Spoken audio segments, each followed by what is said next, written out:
Oh, the XFL Talk is back, and we've got lots to go over right here for you here on XFL Talk.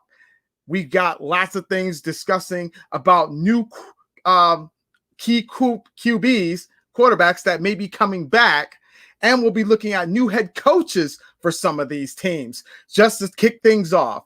And we've got lots of other things to discuss right here on XFL Talk. So let's talk about it.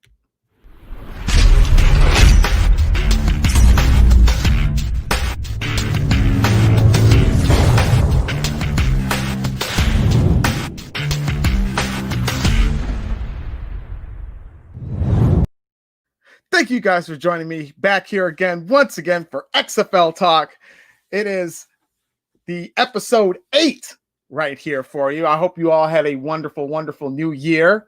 It is the first, or it should be the first month. Yes, first month, January. It sounds crazy. All right. It is January 8th, 2021. It's so much craziness going on out there in the world. It's hard to kind of keep up with a lot of the things that's going on, but nevertheless, we're going to keep the ball rolling and we're going to keep things moving right along here. And it feels good to be back. It's been quite a long time since I've done XFL Talk. There has been a bunch of big news that has dropped. Some of you have gotten those news. Some of you have not. I won't go over every single last thing, but I'll go over quite a few things, including, my thoughts and opinions on what I think they can do to build up hype for the 2022 season of the XFL. I also want to talk about league expansions, key quarterbacks that will be coming back into the XFL, and we'll be looking at some obvious head coach changes, as we know that some of them may not return. So definitely, if you like what you're going to hear today, make sure you subscribe to my channel here at Desmond Dukes, and you can subscribe, like, share, comment, whatever you want to do on here. But just definitely make sure you hit that like button if you like what you see here. And thank you all once again for joining me. So let's go ahead and get right into this thing, shall we? The head coaching position in the XFL, there have been a number of changes. Now, obviously, we know who all of the original head coaches were. Bob Stoops was the head coach for the Dallas Renegades. You had Pep Hamilton, who was the coach of the DC Defenders. You also had June Jones, who was the coach of my team, the Houston Roughnecks. Then you had Winston Moss, who's also well known within the NFL realm. He was the coach for the Los Angeles Wildcats. And then you had a couple of them that, at first I wasn't really sure on, but these guys were, for the most part, for some of the seasons turned out really well. Some of them did not. But anyway, keeping up with the head coaches, Kevin Gilbride, who was the head coach of the New York Guardians. And then, of course, there was Jonathan Hayes, who was one of my favorite coaches for the St. Louis Battlehawks. Jim Zorn, who was the head coach of the Seattle Dragons. And last but not least, for the Tampa Bay Vipers, it was Mark Trestman. Some of these positions, I feel, for some of these head coaches, were pretty good. I know there's a couple of them that are planning on coming back. We've been hearing that June Jones wants to come back. We also know that Winston Moss comes back. Jim Zorn is also talking about coming back. But there are some quarterbacks, including Jonathan Hayes, he also wants to come back. So you got at least 4 or 5 head coaches that are looking at returning to their respective positions. We don't know about Bob Stoops yet. We heard he took a job possibly someplace back in the NCAA. I'm not sure if that's true or not. That would be interesting. But nevertheless, he's been actually wanting to come back as well, involving that situation. But I wanted to throw out there just a couple of candidates that I think would make good head coaches. At least for one has already got a lot of head coaching experience, but to see him in the XFL would be wonderful. And then, of course, this other person that I am going to suggest would be basically new to head coaching in general, as far as like being a head coach. So I'll read off these two, and then I'll go over some of their accolades, and then you guys can tell me down below what you guys think of those picks. So to kick things off, let's start with the obvious. I would say you definitely want to go with Jim Caldwell. Now, Jim Caldwell, I mean, we all know him from the Detroit Lions when he coached there. But here's some of the accolades that even I didn't know, which was pretty cool. He was a former head coach of Wake Forest University from 1993 to 2000. Former head coach of the Indiana Colts from 2009 to 2011, and former head coach of the Detroit Lions, which we already knew, from 2014 to 2017, which he was unceremoniously fired from. So I'm just going to call it like it was. But he has been a part of 2 Super Bowl winning teams. In the 2006, he was with the Colts, and then in 2012 with the Baltimore Ravens. So that's pretty cool. I mean, I didn't even know he had those accolades. Remember, I didn't keep up with a lot of the stuff that was going on in the NFL at the time. I just recently started watching it over the course of the last 3 or 4 years. So there's a lot of things that I missed. Now, Caldwell attended the University of Iowa, where he played all 4 years as a defensive back for the Hawkeyes. He was also an assistant coach at 6 different universities. I mean, just to name off a few, there was Illinois, there was Pennsylvania State, and it's crazy. Like, I didn't even know he did that much. And I do, and then if you want to go ahead and count Wake Forest too, being there for Wake Forest. But he was also the first African-American football coach in the Atlantic Coast Conference. And he was introduced into the, looks like, Omicron Delta Kappa, which that's pretty cool. And he coached for the Colts in 2010 with a 14-2 record when he was a rookie. So that's pretty awesome. After being released as the head coach of the Lions, he was unceremoniously fired. And he became a consultant panel, part of the consultant panel that addressed the rules that we've seen in the new XFL 2.0. So he's already got ties to the XFL. He's not really doing anything right now. I think this is an absolute fit for him. Now, what team would he go for? Well, obviously, we know some of those other coaches are coming back. So those teams are out of the question. But we're pretty sure that Kevin Gilbride will probably not come back for the New York Guardians. And we know Pep Hamilton's gone. He's actually the quarterback coach for the LA Chargers. So he's doing his thing there. So that frees up that spot. So where does he go? Does he go to New York or does he go to DC? Or if Bob Stoops decides he doesn't want to come back, maybe he can be down in Dallas. I can see that too. Jim Caldwell has got some options, and he does bring a culture and an experience to the game in which he could really, really put his stamp on. And he won't be so unceremoniously fired like when he was with the Lions. I had to bring it up again. I'm sorry. I think it was a travesty at that point. But nevertheless, Jim Caldwell, I think, would make a great head coach for one of those teams. And even if Mark Tristman decides he doesn't want to come back, I see him coming back. Maybe somebody else takes over. I don't know. But if he doesn't come back, give him a shot down in Tampa. So I don't know. Those are my thoughts. I think for Jim Caldwell, I think Dallas or New York will probably be the best bets for him. I can also see him with the DC Defenders. So that's something else entirely. But who knows? Who knows? I like this. I like him being in that coaching role. I was never like a huge fan of him when he was in Detroit because I felt like he never got excited about nothing. He was just like always like the calm guy in the corner kind of deal. But his coaching's been really good. It's not like super great, but it was really good. And he knows how to build good NFL teams. And with him, like I said, already having ties into the XFL, being a consultant as far as coming up with the new rules for the XFL, which for the most part, everybody enjoys. So I think that's a true testament. Now, he may continue to be part of a consultant. He may even be part of the league behind the scenes. But I think as a head coach, I can totally see him in this role. So I don't know. We'll have to wait and see how that turns out.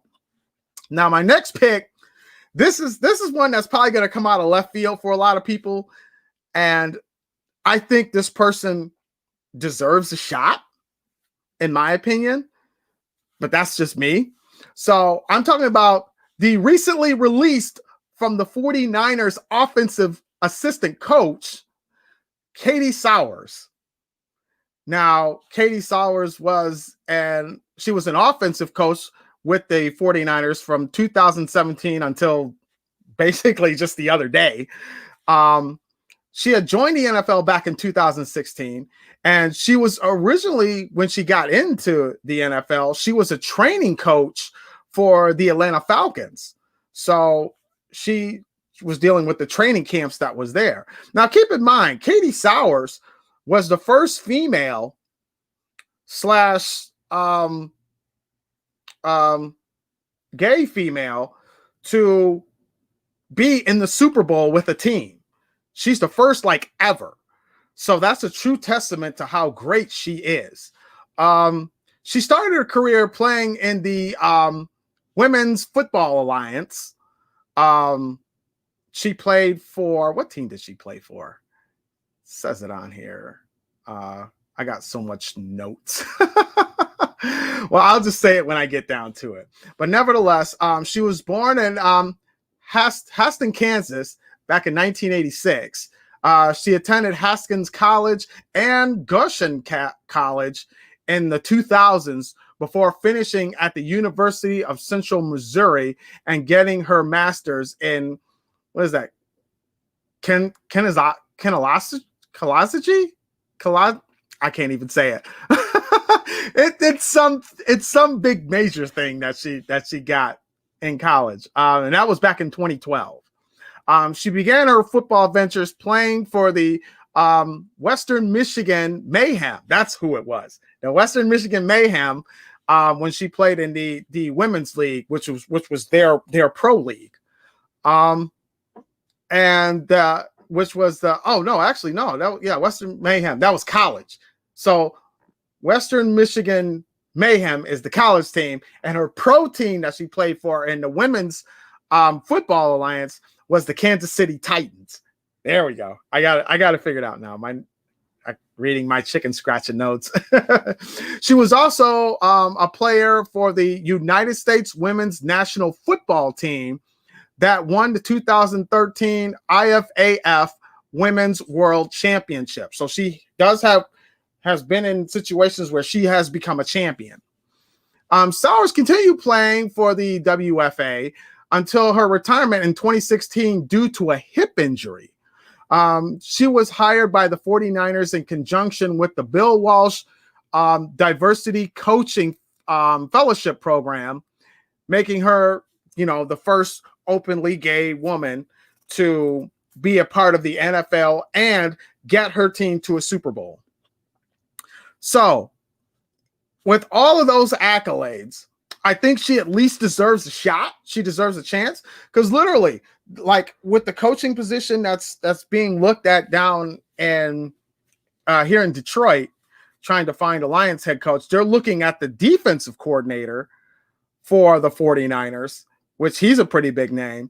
And everybody's talking about all these other people, but they've completely left her out. So I think this would be a good time, now that she's no longer with the 49ers, that the XFL can pick her up. and I think this would be great. That I think it's a wonderful thing, an absolute wonderful thing. Oh, look at that. Yep. See, there you go. James Lyon agrees with me. But now the question becomes, what team should she coach for? I see her more head coaching the DC Defenders. I can totally see her doing that, basically taking over, because you would be passing the torch from Pep Hamilton to her because he was a pretty young coach himself. So I think sticking with that tradition of young coaches in the DC, into that DC atmosphere, that DC place, I would say go with that, and the Defenders, could use somebody, especially with her offensive background. She knows she can look for her own offensive coach that she knows could do the job. She can find a defensive coach that was just as good as the one that she was side by side with when she was with the 49ers. So she's got experience all over the place. I think at this point now, I think it's just about time she got a chance. So I really think that giving her this opportunity with DC, I think fits her well. I can also see her being a head coach for the Guardians or the Vipers too. So either one of those teams, if we know for sure those coaches aren't coming back, those were teams that I can totally see her with. Do I feel she's going to get that opportunity? I don't know. And this will be a great thing too, because XFL, first off, was the league that incorporated women referees, which was a plus, because now the NFL has women referees, which they've never really had before. And then you look at the fact that now that Danny Garcia basically owns the league, she could take that league and go outside the box and do what the NFL's not doing, what the CFL isn't really doing, and really capitalizing on opportunities for other women that could step in and take on that coach role. Because mainly we've only seen female coaches and FIFA, and that's just in the women's game on top of that. So you figure if you do something like that, that would be a very, very cool thing. Yes. I think the Vipers, I think either the Vipers or DC, the DC Defenders or the Tampa Bay Vipers, I think would probably be the best picks for her in that situation. Like I said, New York wouldn't be bad either. You could even, go with Dallas, but I don't know. But for the most part, I think the Tampa Bay Vipers would be a great fit. But you guys let me know what you guys think down below as far as that goes with our head coaches. That's pretty much all I really had for head coaches. But I'm going to do some more research and look at some other potential coaches that could come back and coach these teams. That would be really cool to start kind of getting those things in place. But now, speaking of any type of returns, let's look at key quarterbacks. I mean, there's so many key quarterbacks that have really done well within the league that it's hard to dismiss the stuff that they do. And some of them have really, really taken a really, really great look at things from that perspective. So I'm going to bring up the stats of a lot of these QBs, because I think it's important to know where we stand with a lot of them. So if we're looking at just specifically quarterbacks, let's see, tackles. Here we go. All right. So with my quarterbacks in play, these are what we want to look at. I'm just setting my notes up on top because it's a little bit easier to see. So obviously we know PJ Walker is not coming back because right now he's still with Carolina. And I do believe he has a 2-year contract, I do believe. I'm pretty sure it's a 2-year contract. So I don't see him coming back. Now, Josh Johnson, who was the quarterback for the LA Wildcats, I could see him coming back. I mean, he had some pretty some pretty decent stacks. Threw for 1,076 passing yards, and had a 72% completing percentage. Or sorry, a 60% 60% completing percentage. So I think I can see Josh Johnson coming back. He actually is the second best quarterback in the XFL. I kind of think differently, but stats are stats, and I think he's done a tremendous job. So Josh Johnson, I can see coming back and playing for the Wildcats for another season. Kind of building up his brand, building up his talents a lot more. Let's see. We got Jordan Teamu, who was just signed to the Lions. So we don't know for sure what's going to happen with him as far as that goes. Oh yeah, Landry Jones. Yeah, he's on this list. I'm going to be getting to him here in just a minute. So yeah. But no, the other person I can see coming back is Taylor Cornelius. Now he was originally the backup quarterback for the Vipers, and then he became the main quarterback after Aaron Murray really wasn't able to come back after his injuries, and Cornelius kind of found his rhythm and started getting things going. But he had a smaller percentage of passing yards, which was 858, and he had a completion percentage of 63. So there's a lot for him to really build on as far as that goes. But he started coming into his own, so I can see him actually coming back and being that top QB for the Vipers. That's always a plus for him, because now that gives him more reps and that gives him more training and everything else to kind of get prepared to take on that main role. Because I believe Aaron Murray, had the season not ended as soon as it did, Aaron Murray probably would have come back and at least played, the rest of the season. But right now, I think Taylor Cornelius, being the type of guy that he is, and he's a big frame guy, he's a tall guy, so he can better observate the field versus a shorter guy like a PJ Walker at the time or something like that. So I can see him really coming back, and I think he would be a key person to come back because people know him now within the XFL. Landry Jones. This is a tough one because I started really liking Landry Jones until he got hurt again in that game with that Texas Throwdown game with them and the Roughnecks. So I don't know the situation with his leg. I mean, he had, for the short amount of time, because he missed the first week, I believe the first week or two of the actual games because of his knee, and then he started coming back into it. And I believe it was just the first week. So I think with him coming back, I don't know. He kind of feels injury prone, but he did, for the short amount of time he was there, threw for 784 yards, and he had a 70% completion. So he's got the ability to do what needs to be done. But I think if he got his knee right and everything healed and not take too many risks, I think Landry Jones could come back. I don't know if he'll be like that key big name player for the Dallas Renegades anymore. But I mean, I'm willing to give him another season. We only played like part of half a season.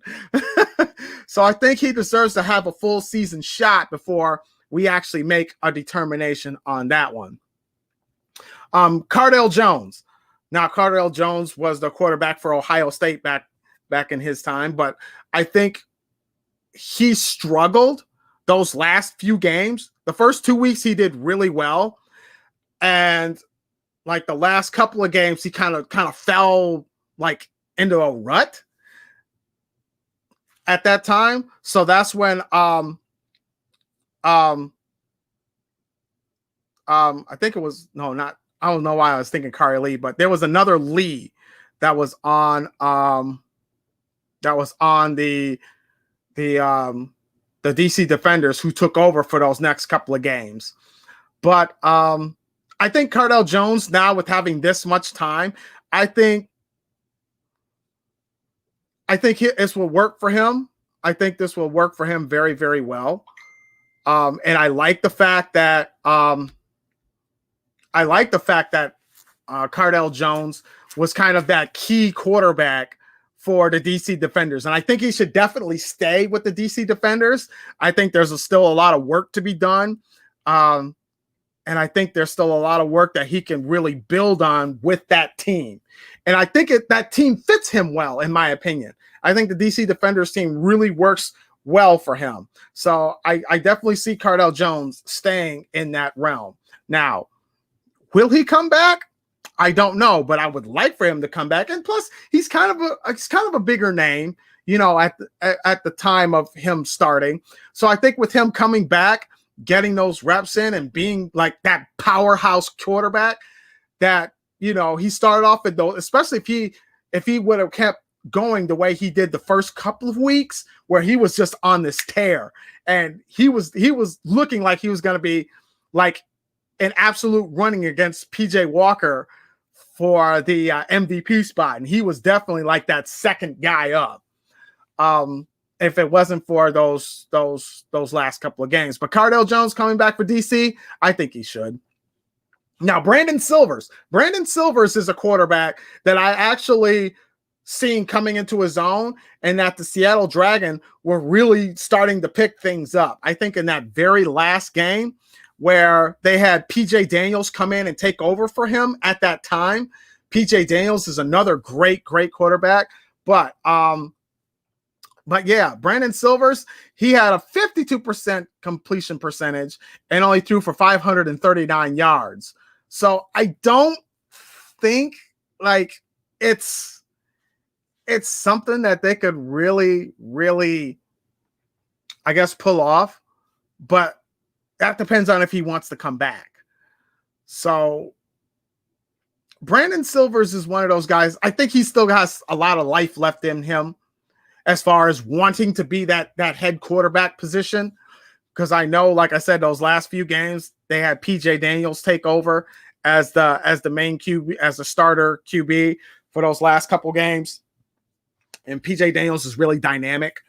Whereas Brandon Silvers is kind of a pocket guy, So I don't know. I like Brandon Silvers, but I think with that passing percentage, I don't know. Maybe he can get that up in the next season if he plays. But I do think he would be a key person to come back for on that team. Now Philip Nelson. Now he was the backup quarterback for the Dallas Renegades when Landry Jones went down. Philip Nelson, I wasn't really like feeling him that well. I think they can do better. I think Dallas could definitely do better. But he did have a 66% completion percentage, and he threw for only 439 yards though. But that was only because of the short amount of time that he's played. So I give him that. But I think there's something to be said when Philip Nelson goes into that game and he's not quite there at that time. So maybe now he's better during this whole thing of them being off because of COVID. Maybe he found a way to get in some reps and kind of, like work on his throws and his accuracy somehow, some way. I don't know, but I definitely can still see him coming back. And I think he would be a key person. Now, if Landry Jones doesn't come back, I definitely see Philip Nelson coming back as that lead QB for that team. But we'll just have to wait and see where it goes from there. Louis Perez. So Louis Perez, a guy who not really is like super quarterback savvy. Like he only really learned to play quarterback from watching YouTube videos or something from what we told. But he really changed the the atmosphere of that team when he was out there playing versus Matt McGroin, who was the original starter QB for the New York Guardians. I think Luis Perez really brought something different, and his attention to detail when he throws is actually really good. He's not a deep passer, but he's an accurate passer. Luis Perez, he only had a completion percentage of 62%, which is not bad, and because he threw for completed 38 for 61, and he only threw for 418 yards. So I gotta say, Luis Perez looks like he could be the starter for the New York Guardians. I think he would be one of those players that could definitely thrive in that league. I don't see him really going to the NFL anytime soon. So I think if he's going to play for the XFL, go ahead and get like a deal in place where you could play for multiple years. And then you could be, you literally could be like the main headpiece, the star for that team that everybody comes out in droves to watch. If he can, continue to put himself out there, get his completion percentage up higher, and really continue to make key plays as he did in those last few games where the New York Guardians started picking up wins again. So I like that pick. I think he should definitely return. Matt McGroin, I don't see Matt McGroin coming back as the quarterback for the New York Guardians. I don't see it. I think he would be one guy that they would pass up. Now, he only had a 53% completion percentage and threw for 310 yards, but a number of bad passes, a number of interceptions, a lot of turnovers. I mean, the guy got off camera and just went kind of on a little tangent. So I'm not saying he's like an incredibly bad quarterback, but he's a bad quarterback. So I think having him sit out and have Luis Perez take over, I think, I would put Matt McGroin, if he does come back, I would put him in the backup position. I think that's where he needs to be. But that depends on how much better he can improve during the time as they, start to get back into training and things like that, possibly later on in the year. Aaron Murray, I don't really see him coming back for the Vipers, so I'm not too worried about that. So that would be, it is what it is. But I can definitely see him coming back as a consultant for the team, or maybe playing a role, because I know he does analyst work for CBS. So maybe he comes back, maybe plays an offensive coordinator. I can see him doing that. He's with his experience as a quarterback. I think him being in that offensive coordinator position, I think he can bring an interesting dynamic. He knows the play calls, under Mark Trestman's guidance, and he can kind of take those and kind of run with it. So that I can see. But as him coming back for a quarterback, I just don't really see that. Now, he did only have, for the short amount of time before he got hurt and was replaced with Tyler Cornelius, he only had a 47% completion percentage and threw for 231 yards. So, it is what it is. Let's see. Chad Kasnoff, him as a QB for the LA Wildcats, I don't see him coming back either. I really don't. I think Josh Johnson is the real deal for that team. I think he's the true star for that team. I think Chad could still be in that. He could play backup for Josh, but he had a 47% completion percentage. A 54% completion percentage, and only threw for 214 yards. With a completion passing rate of 21/39. So not super great, but him, because when he first started, he was the lead, and then he ended up playing kind of backup. So I think playing backup works better for him in that aspect. PJ Daniels, I feel should be the starting quarterback, even over Brandon Silvers. I like Brandon Silvers, but PJ Daniels coming in, who was the backup and then kind of taking over when Brandon Silvers was out, PJ Daniels really brought a different dynamic to the Seattle Dragon team as their quarterback. He had a 58% completion percentage and only threw for 214 yards, but he only played in like 2 full games. So if he's getting that type of percentage over just 2 games, and he still had a lot left in the tank, I think that deserves a little bit of something. So I don't know. We'll have to see. Marquise Williams for the New York Guardian. He only had a 48% completion percentage and 145 yards passing. He didn't get a lot of playing time. I think he was more of the 3rd string, or maybe he was the 2nd string and then dropped. I think with him, because I think Louis was the 3rd string and Marquise was the 2nd string. But Marquise Williams, I think should move or stay in the position where he was at as far as 2nd string, but have Louis move up to that top string, because I think Louis had a lot more to bring to the table than Marquise did. Marquise, I mean. So I would stick with that plan, still have him as a backup if he's willing to do it, or he can switch teams and probably, go and be a quarterback, for another team. But I can see him still staying in New York for, as a backup quarterback. But those are kind of my picks, you guys. You guys let me know what you think of that. I personally feel that I think that's something huge as far as bringing a lot of these QBs back. And that is something that I would like to see. And that gives them more reps. It gives them more time. Even if some of them eventually get called up to the NFL, I think for now, having them start and being in the XFL, let them getting in a couple more years, I think will really do wonders for them. So this is the next thing I want to talk about, is the actual league expansions. Now, we said some of these quarterbacks, may not play for these teams anymore, but there's that potential of new teams coming in for the XFL. Now, right now, according to the list of states, there are 26 states that do not have NFL teams.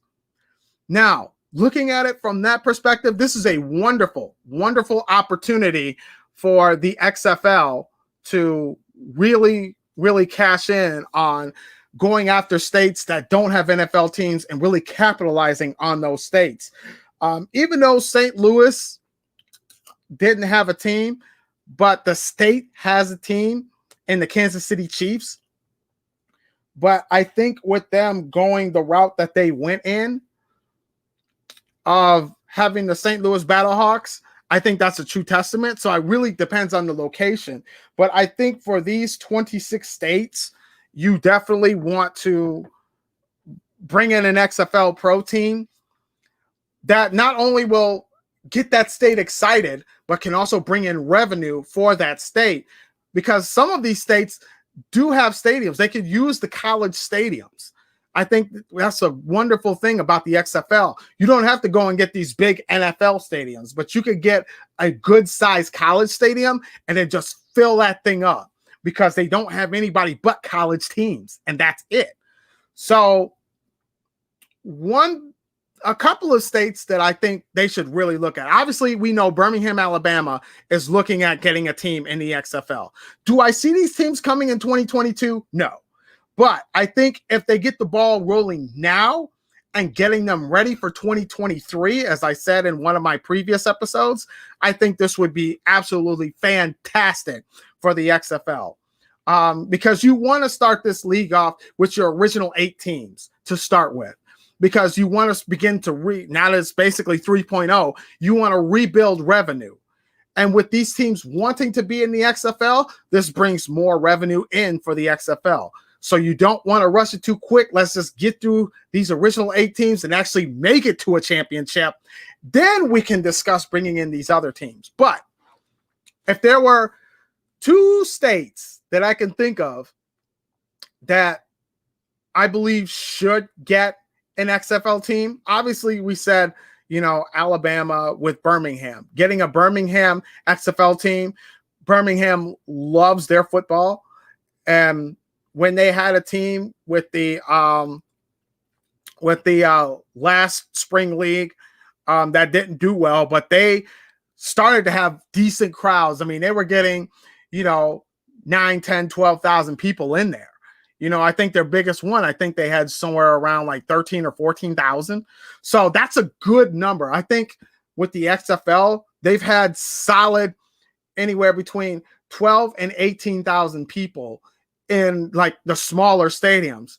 But they've had teams like the Seattle Dragon and the St. Louis Battlehawks who are doing 20, 25, 30,000 people.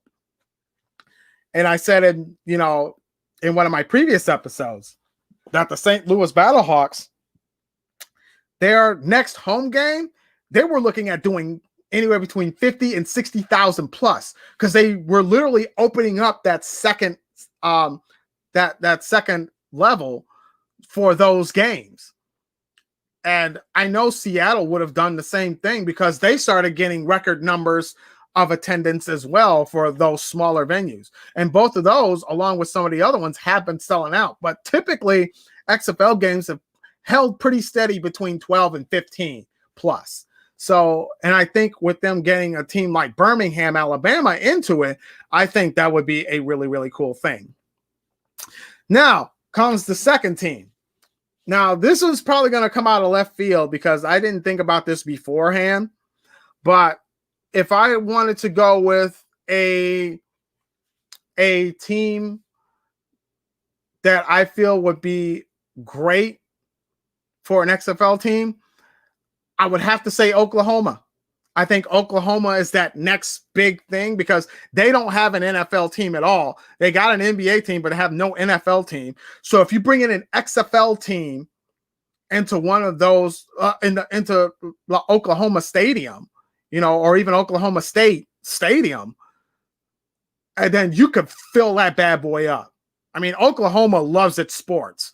So if you can get that one filled up, I think those are your two best bets for state-wise as far as getting an XFL team, because you want to come back in 2023 with at least two XFL teams, because you don't want to have just one, because then it'll be too uneven. So if you do two XFL teams, keep things even, that gives you a solid 10 teams for a 10-week season. And I think that would work out very, very well.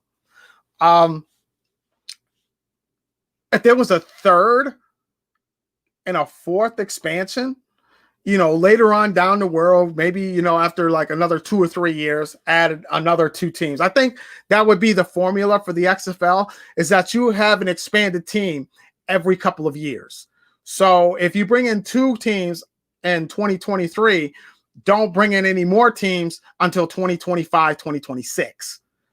And then continue to expand on that. And then you can have like a nice roster of teams, but you want to go after the teams with states that don't have NFL teams at all.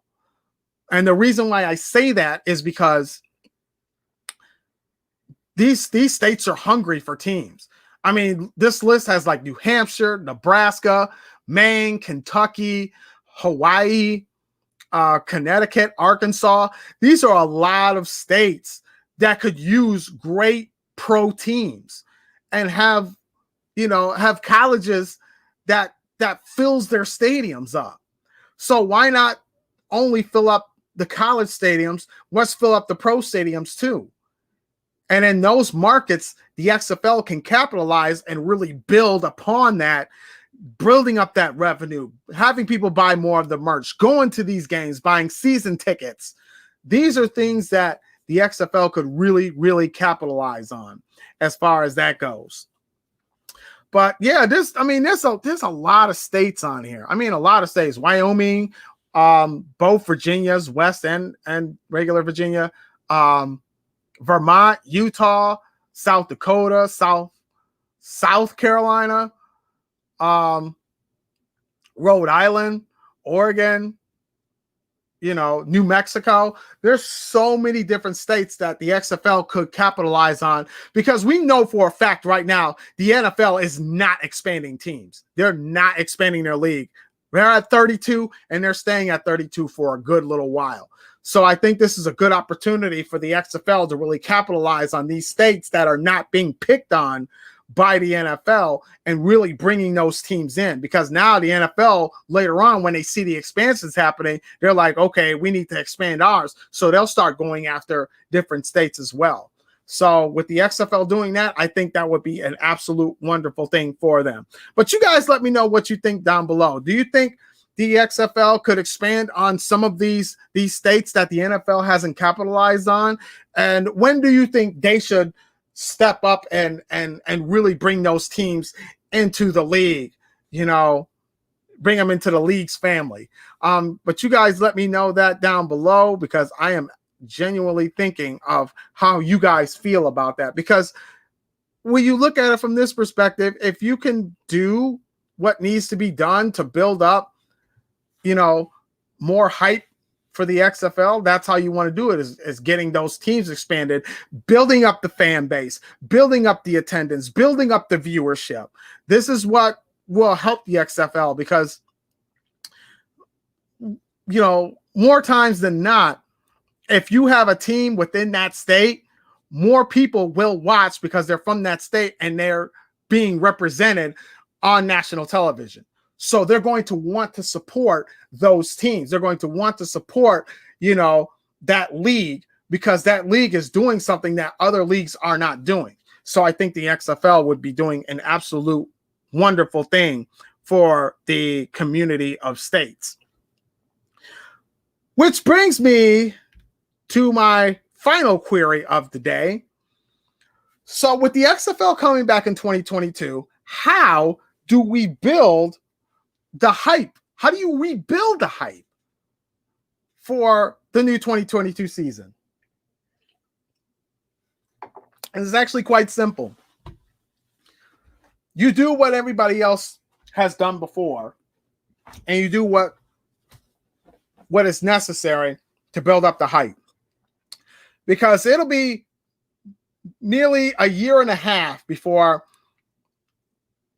anybody has ever really seen an XFL game. There are probably lots of people out there who have not seen it, or haven't seen certain games, or don't really know about the XFL because they had no interest in it. And then, people were told them about it and they're like, oh, well, I missed it then.